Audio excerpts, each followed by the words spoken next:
Did you know that there's nearly $1 trillion of infrastructure and pandemic funds yet to be spent? That's right. There's a massive amount of money, and the lame duck administration is pushing hard to spend it in the last few months. So if the president can push these funds out, we could see another prolonged inflation surge, just like during COVID. Not good.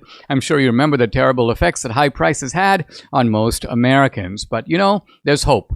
A surge in prices can be beaten. A gold IRA from Birch Gold Group can be an inflation hedge for your savings in uncertain times. To see how to protect your IRA or 401k, get your free information kit on gold by texting the word Dinesh to 989898. Birch Gold makes it seamless to roll over your retirement account while preserving your tax advantage status. Do what Debbie and I have done. Don't wait for the president's spending spree to tank the dollar further. Protect your financial future now. Text Dinesh to the number 989898 for your free information kit from Birch Gold today. I want to highlight the role of the media, because these are the people who get out to the American people. Even when Democrats say things, how do people find out what the Democrats said? They're quoted in the Dallas Morning News.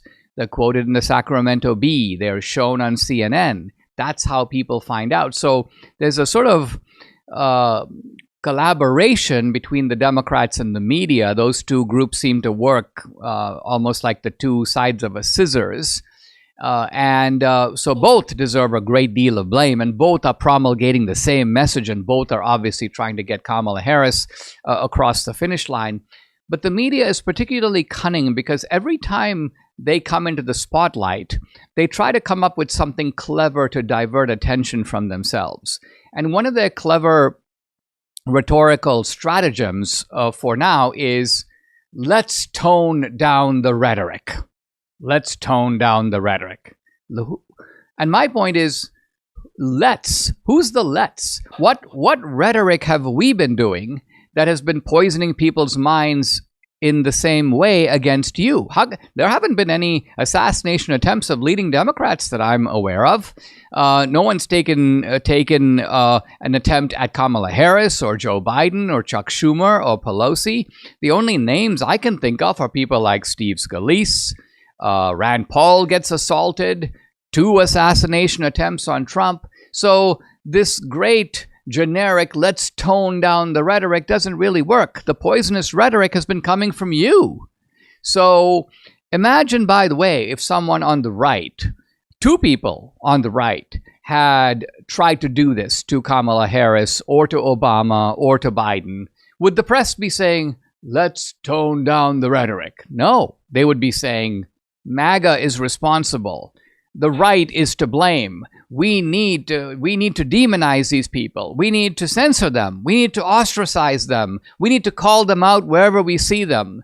No more tolerance, if you will, toward their intolerance. So this kind of rhetoric would be deafening. Debbie was making the point a moment ago that if there had been an assassination attempt on the other side, not toward Trump, it would be all over the place. It would be nonstop. It would be ceaseless coverage.